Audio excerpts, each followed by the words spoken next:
Imagine for a moment this scene. Look, this prison is not good for your health. Your wife and children are very worried about you. Just be sensible and get out of this place. That doctor is clearly talking nonsense. But didn't he sound rather like a doctor trying to persuade a smoker to stop? Don't worry, I won't be using shock tactics. They don't work. Smokers aren't stupid. You know it's killing you and costing you a fortune. You've been told that often enough. It makes you want to stop, but it doesn't help you to do it. Does dieting make food less precious? No, more so. Also, stress makes you want to smoke. Tell a smoker it's killing them, the first thing they'll reach for is a cigarette. What the prisoner needs is not a lecture in the obvious, but the key to his prison. Smokers are in exactly the same position, and Alan Carr's method is the key. You feel trapped. You know you should stop, but that doesn't help you do it. Cigarettes are controlling your life. You feel like a slave. These are all reasons for stopping, but you don't smoke for the reasons you shouldn't smoke. You smoke for the reasons you do smoke. Once you realize that the reasons you smoke are illusions, then stopping will be easy. Of course, you could argue that whereas the prisoner in the cell has no choice, smokers choose to smoke. But do they? When did you choose to become a smoker? Do you choose to remain a smoker? Presumably not, since you're watching this. In fact, the vast majority of smokers admit they would rather be non-smokers, which means they're not choosing to smoke. Smoking is an addiction, which denies freedom of choice. If you try to stop without understanding why you smoke, then no matter how determined you are, your chances of succeeding are very slim indeed. So why do you smoke? I need a cigarette to cope with stress. I enjoy a cigarette when I'm relaxing. It helps me concentrate. It relieves boredom. I like the taste. I like the smell. It's a social prop. It's stylish and cool. I like the ritual. It's something to do with my hands. It's oral satisfaction. I like inhaling the smoke. It's a crutch. It's a pleasure. It's company, a friend. I feel miserable without cigarettes. It's just a habit. I've got an addictive personality. I'm a nicotine addict. I don't know. If there are so many advantages to smoking, why do smokers want to stop? It's bad for my health. It's costing me a fortune. It's filthy and disgusting. It's controlling my life. Bad breath. The smell of my hair and clothes. It's antisocial. It's making me lethargic. It's a bad example to my children. Stained fingers. Stained teeth. Coughing, wheezing. Lack of self-respect. Slavery. So there's a whole set of advantages and a whole set of disadvantages. Let's look at some of the advantages. Smokers give contradictory reasons for smoking. I need a cigarette to cope with stress. I enjoy a cigarette when I'm relaxing. Stress and relaxation are complete opposites. It helps me concentrate. It relieves boredom. Boredom and concentration are also complete opposites. What miraculous product can do for you 1 minute the complete opposite of what it did for you an hour earlier? I like the taste.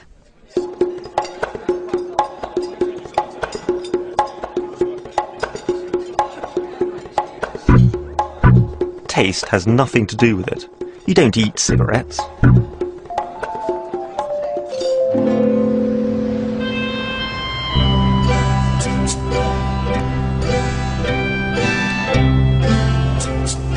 Even if you love the taste of lobster, you never reach the stage where you have to carry lobsters with you at all times.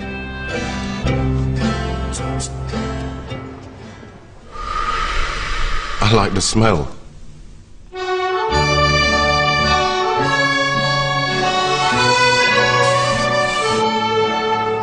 Why not spray your house with the delightful fragrance of cigarette smoke?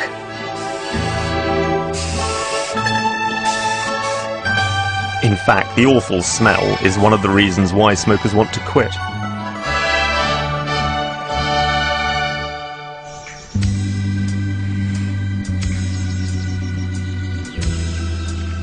Even if you love the smell of roses, that doesn't make you want to smoke them. And most smokers actually dislike the smell of other people's cigarettes.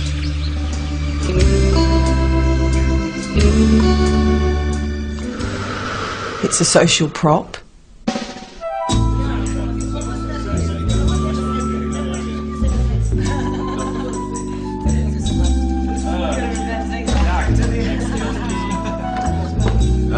Ashtray. Yeah. No one used to smoke, huh? I'll go outside.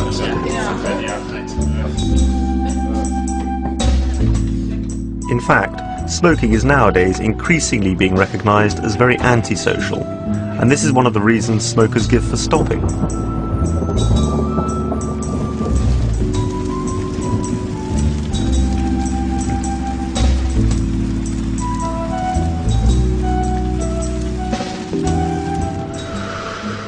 It's stylish and cool.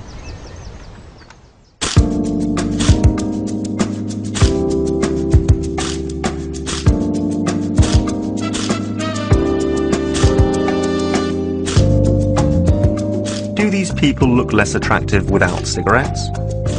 Of course not. The attraction lies in them, not in the cigarette. In fact, it's now widely regarded as unattractive, uncool, and unfashionable to smoke. The heroes of today's films and TV programs are increasingly non-smokers. I like the ritual. Heroin addicts believe they enjoy the ritual of injecting themselves. They don't, it's just the way of delivering the drug into their body. And it's not to get a high, it's to relieve the low caused by the withdrawal from the previous fix. Smokers are in exactly the same position. It's something to do with my hands. It's oral satisfaction.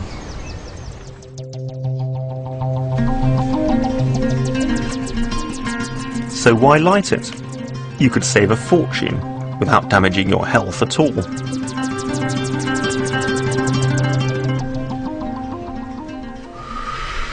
I like inhaling the smoke.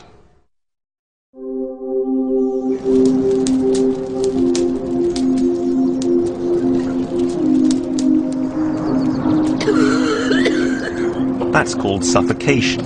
The worst thing about smoking is that you have to choke yourself to death in order to do it. So why is cigarette smoke so special? Because it contains nicotine, which is a highly addictive drug. I'll explain how nicotine addiction works shortly, but first, let's look at the other reasons smokers give. It's just a habit. I've got an addictive personality. I'm a nicotine addict. I don't know. In fact, these aren't so much reasons for smoking as excuses for not having stopped. They tend to be used by longer-term smokers who sense they're not getting any genuine advantages, but still feel unable to quit. It's a crutch. It's a pleasure. It's company, friend. I feel miserable without cigarettes. You still believe that smoking provides you with some genuine pleasure or crutch, and that by quitting you'd be losing a friend. And you know that on previous attempts to quit or cut down, you've been miserable. You therefore, quite understandably, if you've ever made an attempt to quit, you're continuing to smoke not out of choice, but because that attempt failed. Given the choice, smokers would rather be non-smokers. So what's stopping them? I can't enjoy a drink without a cigarette. I get really uptight when I can't smoke. I can't imagine enjoying a meal without a cigarette. I panic if I'm running low on cigarettes. I can't relax at a social occasion without a cigarette. I need a cigarette to help me cope with the stresses and strains of life. But whenever I've tried to stop, I've been miserable and irritable, and I can't concentrate. I once stopped for 3 months, but the craving didn't go, and I know an ex-smoker who quit 5 years ago and is still dying for a cigarette. I'm afraid I'll suffer the craving for the rest of my life. But first, you need to understand more about drug addiction. Which of these drugs do you think is most addictive? Alcohol? Cannabis? Cocaine? Heroin? Crack? No. The nicotine contained in tobacco is the most addictive drug known to mankind. The good news is that although nicotine is highly addictive, the physical withdrawal is very slight. So slight, in fact, that most smokers don't even recognize it as a drug addiction. There's no physical pain. In fact, it's identical to the feeling of a hunger for food and to the feeling caused by normal stress. But even heavy smokers can go for long periods without smoking and scarcely even be aware of it, on planes for example, and it's not strong enough to wake you up at night. What's more, it gets no worse when you stop. Smokers think of withdrawal as the trauma they suffer when they try to quit by using willpower. But that's not physical, that's mental, and Easy Way removes it even before you extinguish your final cigarette.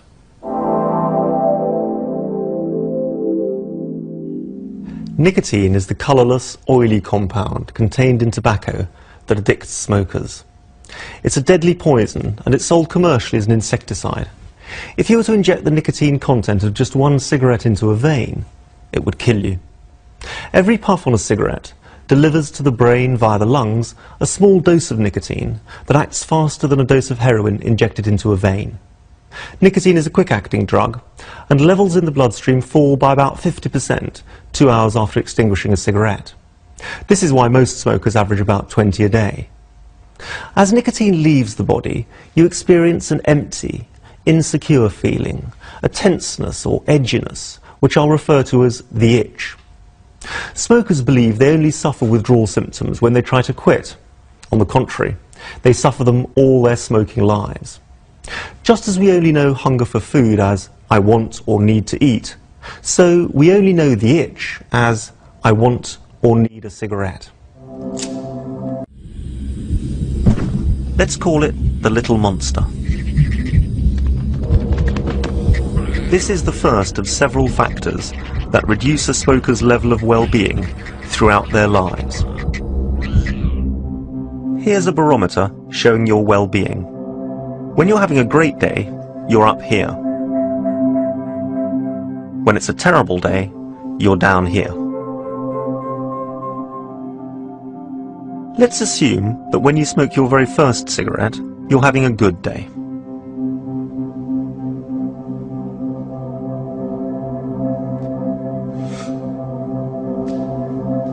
Once you extinguish the cigarette, you start to experience the itch, an almost imperceptible, empty, insecure feeling, which smokers only know as, I need something to do with my hands, or I want or need a cigarette. This is in fact nicotine withdrawal. It's the little monster inside your body demanding to be fed.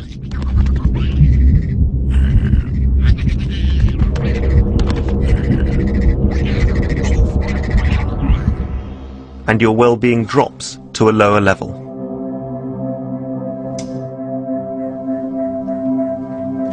If you light another cigarette within that withdrawal period, the empty, insecure feeling is immediately replaced by a feeling of satisfaction and confidence. This is not an illusion. You will actually feel more relaxed or less stressed than you did a moment before, because you have now replaced the nicotine and fed the little monster.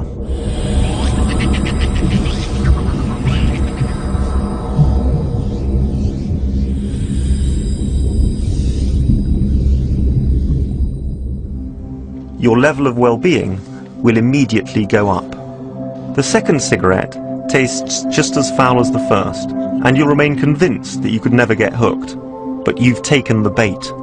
What you've actually enjoyed is trying to get back to the level of well-being you had as a non-smoker. This simple confidence trick is what hooks all smokers. You may have noticed that the smoker never quite reaches the level they were at before they started smoking. This is because nicotine is a powerful drug and a poison. Our bodies build an immunity to both. Immunity is a two-edged sword. It helps protect you from the poisonous effects, but it also means that the nicotine withdrawal is only partially relieved even when you smoke a cigarette, and the empty, insecure feeling is never completely removed. So even when you're smoking a cigarette, you actually feel more nervous and less relaxed than when you were a non-smoker. That's why, although your conscious brain knows that you should smoke less and less, the tendency is to smoke more and more.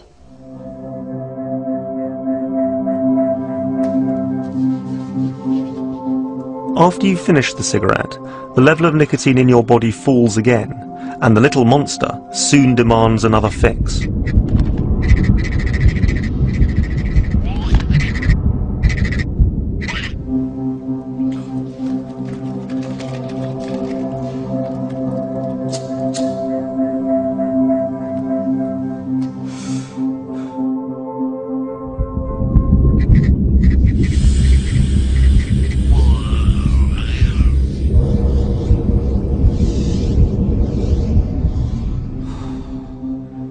And so it goes on and on and on. This process simply repeats itself.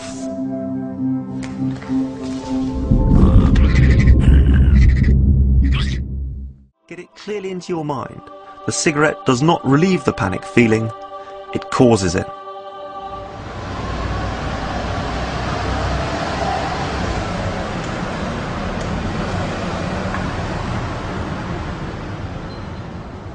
In a bored state, you have nothing to take your mind off the itch of the little monster in your body craving nicotine. So you feel the need to scratch it.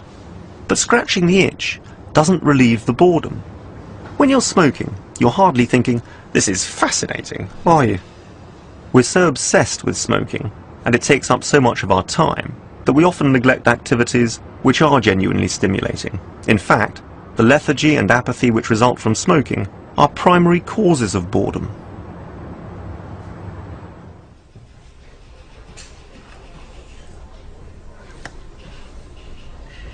Well, you're ideally qualified for this job in every way. However, it requires a high level of concentration. As you know, cigarettes help with concentration, and I notice you're a non-smoker. So, unless you're prepared to start smoking, I'm afraid I cannot offer you the job. That situation is clearly absurd, but it wouldn't be if smoking genuinely improved concentration. If you were being distracted by noise, hunger, or anything else, you'd need to remove that distraction in order to concentrate. When the little monster is demanding to be fed, you're actually being distracted.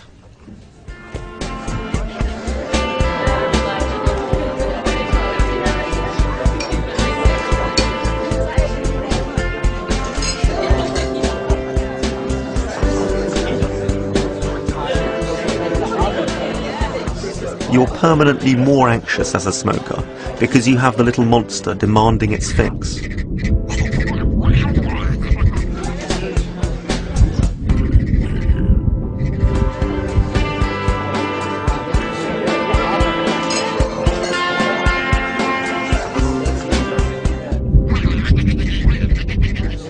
Cigarettes destroy your nervous system and make you feel insecure.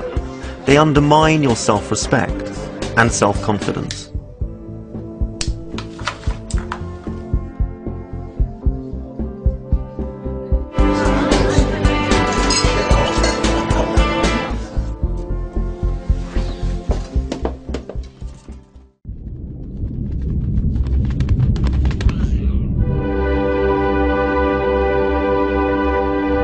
You've been the slave of this little monster for years. Now it's your turn to be the master as you enjoy starving it to death. The little monster is searching for a fix, and you're simply going to let it die.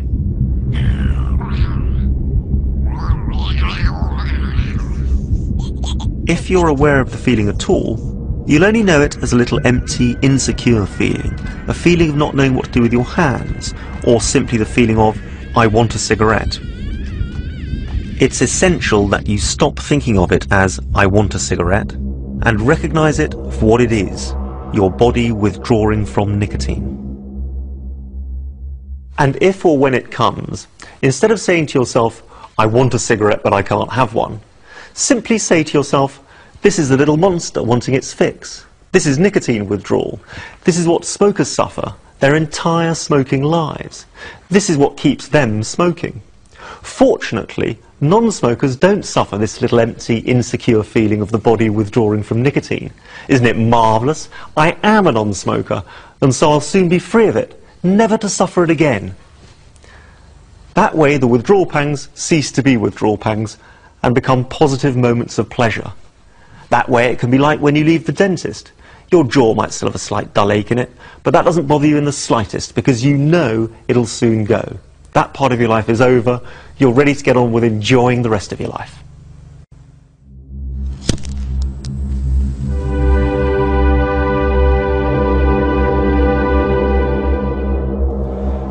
Don't fall for the trap of thinking, just one cigarette. One cigarette would revive the little monster and create the need for another and another and another.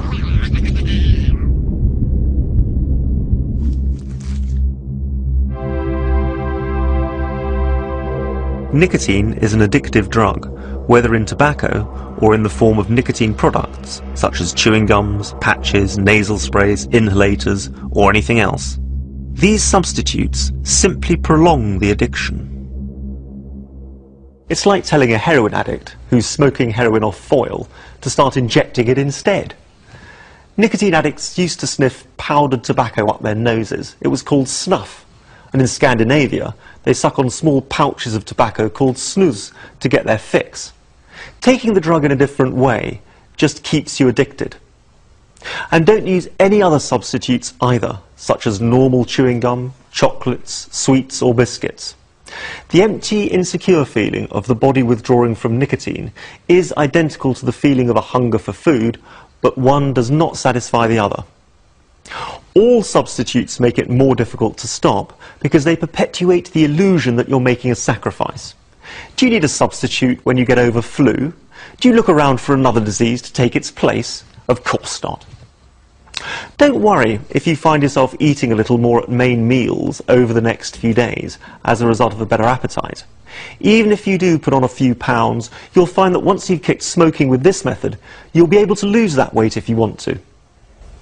But you must not start picking between meals. If you do, not only will you get miserable, but you won't be certain whether or not you've kicked the cigarette. You'll have moved the problem rather than removed it. It's another form of substitution. The reason many smokers do put on weight with other methods is that they feel deprived and search for something to fill the void. With this method, you won't feel deprived, so you'll have no need to substitute.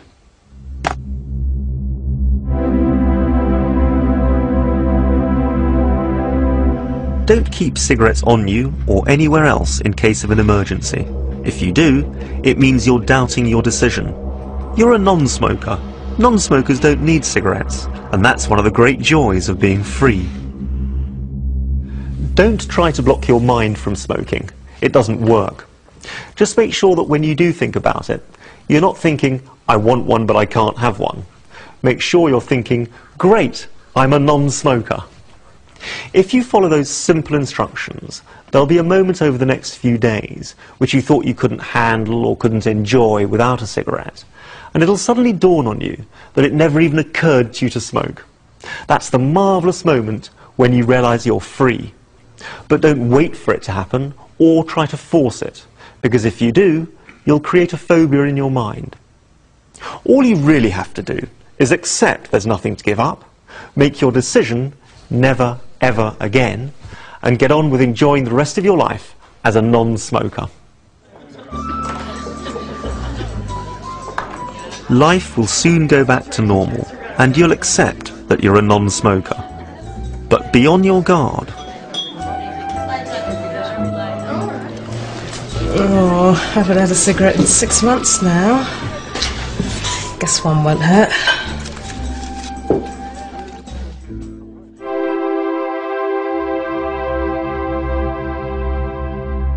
The tobacco companies want to get you hooked again, and other smokers are always trying to justify what they know is their own stupidity and inadequacy. If your brain ever starts playing tricks on you by thinking, just one cigarette, remember, there's no such thing. Just one cigarette, cigar, or anything containing tobacco or nicotine, and you'll fall back into the nicotine trap.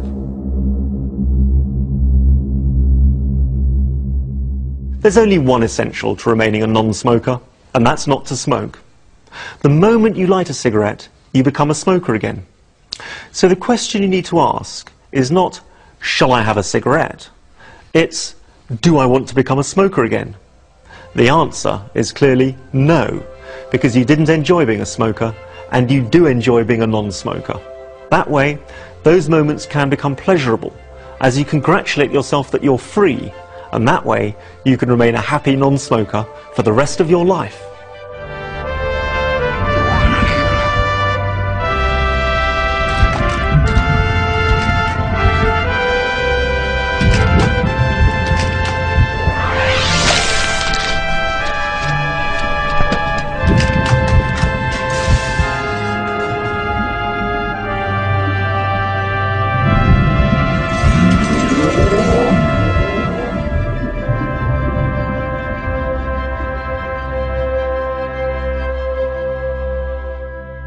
You're now free. Congratulations. Remember, every smoker would love to be in your position. Never doubt your decision. You know it's the right one.